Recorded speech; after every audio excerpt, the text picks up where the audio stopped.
तुझ्या बापाचा हात धरून ती तिच्या सासरी आली.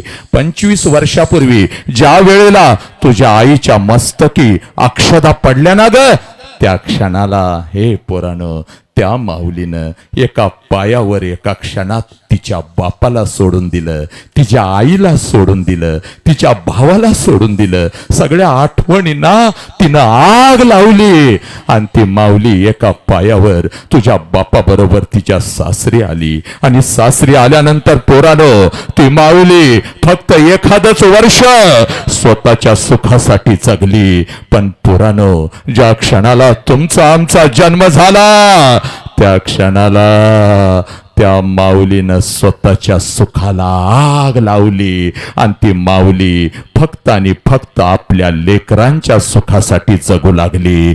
त्या माऊलीचं नाव आई आहे पोरीनो, त्या माऊलीचं नाव आई आहे.